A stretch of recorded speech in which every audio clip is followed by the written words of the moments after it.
Sunlight weaves through leaves of green, dancing shadows, gentle sea, streams of whispers hidden, mysteries undone,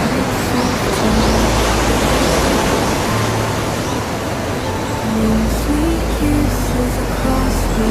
air, secrets held in branches there, quiet calls of freedom through the twilight. Their song sings in the forest. Find your peace where ancient trees their tales release. Close your eyes and feel the breeze.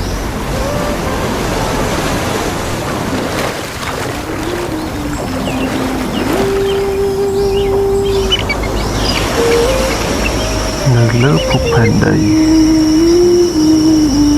អ្វីៗក៏បង្កើតឡើងដោយសារធម្មជាតិ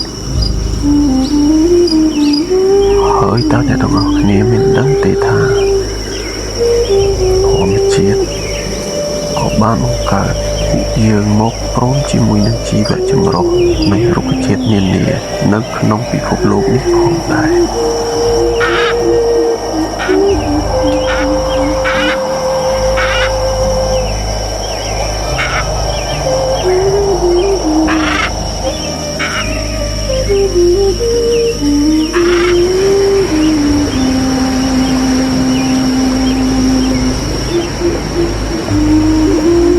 ផ្នែកសំខាន់របស់ធម្មជាតិនិងជីវៈចម្រុះគឺជាប្រភពទឹក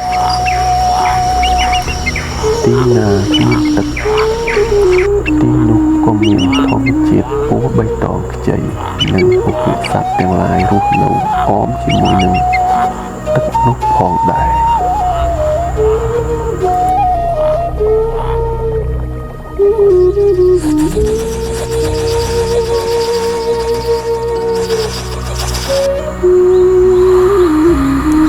រុក្ខជាតិ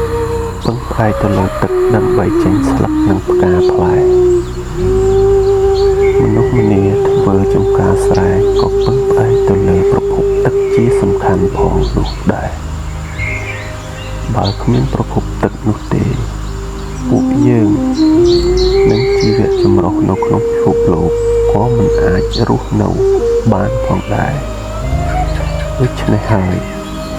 ធម្មជាតិបង្កើតគ្រប់យ៉ាងមកដើម្បីឲ្យពឹងអាស្រ័យគ្នាទៅវិញទៅមកមិនថាសត្វឬក៏មនុស្សនោះទេ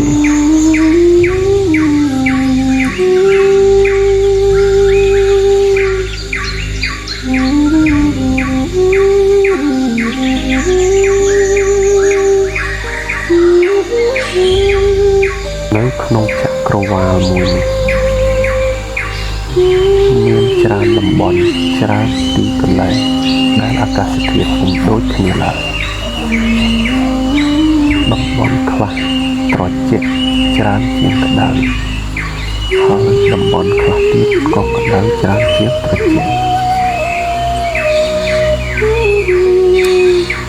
នេះហើយគឺជាមូលហេតុដែលធ្វើឲ្យជីវៈចម្រុះនិងធម្មជាតិទៅតាមតំបន់ផ្សេងៗមិនដូចគ្នាទាំងស្រុងនោះទេ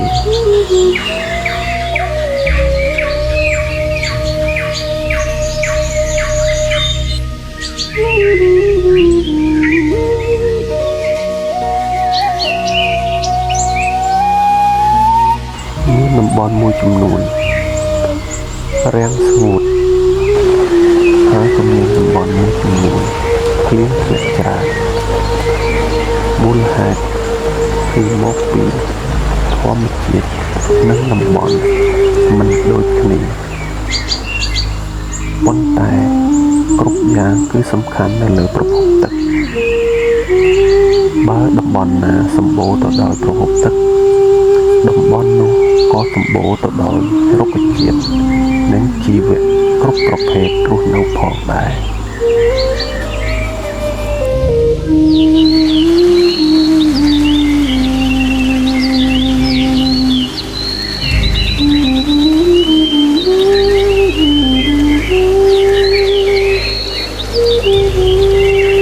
នៅ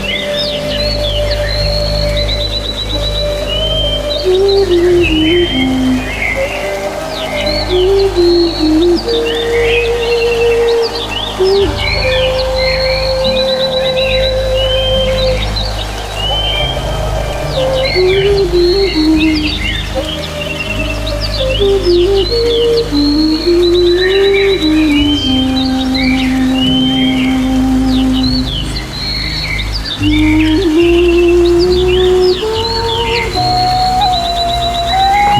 ណាម្នាក់អាចកំណត់បញ្ជាធម្មជាតិបាននោះទេធម្មជាតិកើតឡើងដោយឯកឯងហើយក៏ប្រែប្រួលទៅតាមកាលវេលារបស់ធម្មជាតិព្រៃភ្នំសត្វមនុស្សកើតមកដើម្បីបំពេញនូវកាតព្វកិច្ចចិញ្ចឹមជីវិតហើយចុងក្រោយក៏ត្រូវបាត់បង់ទៅវិញទៅតាមធម្មជាតិគ្មាននរណាដឹងទេថាតើបាត់ទៅទីណាហើយត្រូវកើតឡើងវិញនៅទីណានោះទេសត្វទាំងឡាយរស់នៅមួយជីវិតរបស់ពួកវាគឺសង្ឃឹមតែក្តីសុខ